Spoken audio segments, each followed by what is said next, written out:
Ütleme, et sul on tuttav nimega Anna. Ta jagab sinuga nalju, saadab meeme, kutsub sind aeg-ajalt välja. Aga kui sul on raske aeg, ta kaob. Ja kui ta helistab, räägib ainult endast. Tegelikult pole Anna ainuke. Paljud meist on olnud suhetes, mis väljast näevad välja nagu sõprus, aga seespoolt pigem tühjad.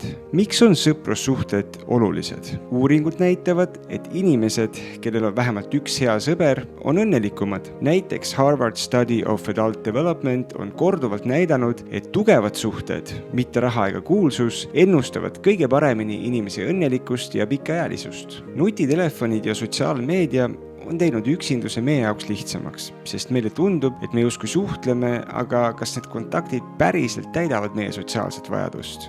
Kindlasti mängib selles rolli ka meie isiksuse tüüp. See tähendab, kas oled introvert või ekstravert. Ekstraverdid on üldiselt küll õnnelikumad, sest neile meeldib suhelda ja erinevates seltskondades viibida, aga introverdid loovad jälle tihtipeale sügavamaid sidemeid. Mitte iga suhe, mida me nimetame sõpruseks, ei ole tegelikult meid teeniv sõprus. Kuidas siis hinnata, kas su sõprussuhted teevad su elu paremaks või hoopis raskemaks? Siin mõned lihtsad küsimused, mida endalt küsida. Kas sa saad oma sõpradega rääkida isiklikel teemadel?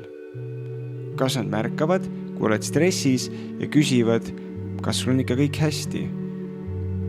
Kas su suhted põhinevad mingisugusel kasul, mugavusel või hoopis harjumusel? Kas sa suhtled nende inimestega, sest tunnete üksteist kaua või sest see sõprus päriselt inspireerib ja ka toetab sind? Ära unusta küsida ka endalt. Kas mina olen hea sõber?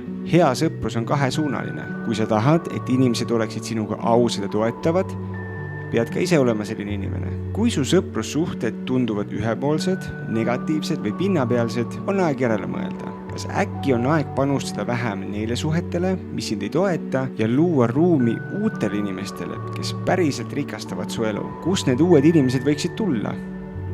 See polegi nii keeruline. Sul on vaja lihtsalt